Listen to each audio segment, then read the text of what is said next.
اچھا 16 تاریخ کو پھر کیا ہوا تھا؟ جہاز نہیں آئی, ہم لوگ خوش ہو گئے, کسی فائر ہو گیا ہوگا, سب کو خوش ہو گئے کہ چلو جنگ رک گئی. جب 6 بجے ہے شام تو معلوم ہوا کہ تو سلنڈر ہو گیا, اور ڈھاکہ سلنڈر ہو گیا, جو دارال حکومت تھا وہی سلنڈر ہو گیا, تو سب سلنڈر ہو گیا کونا کونا. تو پھر کیسا محسوس ہوا؟ پھر تو جان نکل گیا. ابا سے پوچھے کہ ابا کیا کریں ہم لوگ, آپ تو دیکھے ہوئے سن 47 کا. بیٹا میرا خود کام نہیں کر رہا, ہاتھ پیر, ایسا جنگ نہیں دیکھے تھے ہم, کچھ نہیں بتا سکتے کہ وہ بمباری ہو رہی تھی اس وجہ سے. ہاں پھر جو ہے, اور وہ بھی تمہارا بڑا ماموں جو تھا وہ آ کے بتایا کہ وہ سلنڈر ہو گیا, ایک دم پریشان. پھر ہم لوگ سب فوج کو پکڑے, فوج کہا ہم ایک گولی بھی نہیں چلا سکتے, تمام سے گولی کی آواز آنے لگی.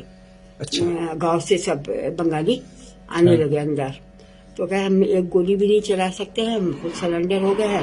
اور پلیٹ فارم پر سارا اسلحہ لائن سے لگا دیا. بولے ہم لوگ کو دے دو اسلحہ, تو مانگا مقابلہ کریں گے, بولے نہیں دے سکتے تم لوگ کو بھی, کسی کو نہیں دے سکتے. تو آپ لوگ ذہن میں تھا کہ سرنڈر ہو جائے گا؟ نہیں, بالکل نہیں تھا. آپ لوگ کیا سمجھتے تھے؟ جیت جائیں گے بھائی, یا رک جائے گا جیسے سن 65 میں رکا تھا, ختم ہو گیا تھا, ویسے ختم ہو جائے گا, یا پھر جیت جائیں گے. اتنا بڑا پاکستان تھوڑی جا سکتا ہے. تو جب کنفرم ہو گیا سرنڈر ہو گیا, تو اس کے بعد کوئی امید تھی کہ واپس مل جائے گا؟ نہیں, کوئی امید نہیں تھا. کوئی دل میں کوئی امید, امنگ کوئی؟ ہاں نہیں. اب دیکھو ہوتا کیا ہے, یہ سوچ رہے تھے کہ کیا ہوتا ہے. پہلا خیال کیا دل میں آیا تھا کہ اب کیا ہوگا؟ اب تو وہی ہوگا کہ جو انڈیا کی آرمی آئے گی, انڈیا سرنڈر کیا ہے, تو انڈیا کی آرمی آئے گی تو یا تو مار دے گی ہم لوگوں کو, سب کو. سب ایک گول بنا کے بیٹھے ہوئے تھے, بہت جگہ کے آدمی, رنگ پور کے, دیناج پور کے, سید پور کے, بوگرا کے, سب آدمی لوگ بیٹھے ہوئے تھے. جو چھوٹی چھوٹی جگہ پورا پلیٹ فارم بھرا ہوا تھا, آ کے مار دے گی. اچھا, تو خیال اپنا ہی آ رہا تھا یا جو دوست یا رشتے دار دوسرے شہروں میں تھے؟ کسی کا خیال نہیں ہو رہا تھا اس وقت, تو اپنی جان کے پڑی ہوئی تھی. تم گود میں تھے اور جنید گود میں تھا, کون کہاں پہ بیٹھا ہوا ہے یہ بھی نہیں پتا. رات کو ایک دم اندھیرا گپ تھا, سردی کا سردی, اس قدر سردی تھا کہ جس کا کوئی حد نہیں. تو اس کا مطلب یقینی تھا کہ اب ہم مار دیے جائیں گے. ہم مار دیے جائیں گے, انڈیا کا آرمی آئے گا مار دے گا. تو جو آرمی آئے گا تو کیا خواتین کو بھی مار دے گا؟ سب کو مار دے گا. تو کیسے مارے گا؟ مار دے گا, مشین یہ لگا کر کے مار دے گا, یا انڈیا کا آرمی مار دے گا. اس سے پہلے مرے ہوئے لوگ دیکھے تھے؟ بہت دیکھے تھے. وہ کب دیکھے؟ مرے ہوئے.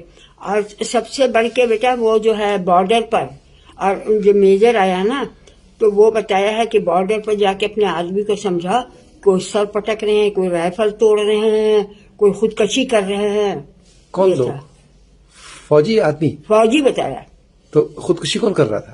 فوج لوگ. فوج لوگ؟ فوجی لوگ. اچھا, فوجی ہتھیار نہیں ڈال رہے تھے؟ نہیں, ہتھیار نہیں ڈال رہے. یہ پاروتی پور کی بات ہے؟ نہیں, وہ ڈھاکہ کی بات ہے. ڈھاکہ کا بتایا سب. ڈھاکہ تو دارالحکومت تھا نا وہاں, اور جو بڑے بڑے جگہ بارڈر لگتا تھا, جیسے جسور میں لگتا تھا بارڈر, تمہارے ہلی پر بارڈر تھا. ہم لوگ کے اسٹڈی سے آنے میں سنتہار پڑتا تھا, اس کے بعد ہلی بارڈر پڑتا تھا. وہاں دیناج پور میں بارڈر لگتا تھا. بارڈر بہت تھا وہاں. نہیں تو کیسے یقین تھا کہ جو دوست یا رشتے دار جاننے والے ڈھاکہ میں رہتے ہیں, کسی کا کوئی پتہ نہیں کہ کون زندہ کون مر گیا. اور لاش کہاں گئی؟ کچھ نہیں پتا. ہم دریائی پار, تمہارا باپ ہی تو دریا اوپر تھا, 2 مہینہ تو پتہ ہی نہیں چلا کہ زندہ بھی ہے کہ نہیں ہے.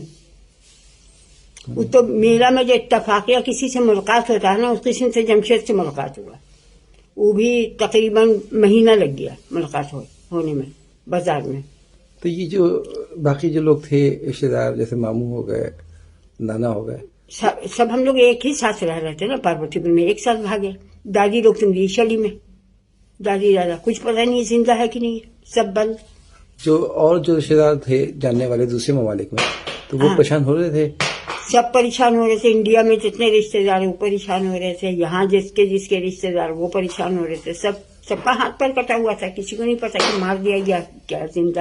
تو ڈاکیہ کا نظام کچھ کام کر رہا تھا؟ کچھ نہیں. تو خط و کتابت کیسے ہو رہی تھی؟ کوئی خط کتابت نہیں. کوئی آدمی آتا تھا تو پھر پتا چلتا تھا. اور یہ یقینی تھا کہ کسی وقت مار دی جائیں گے. دادی کو کسی کا پتا چلا تھا تمہارے باپ کا, تو وہ جو ہے خط بھیجی, وہ بتائی کہ ہم لوگ لوکیشن میں ہیں, سب وہاں بھی جمع ہے ایک ساتھ.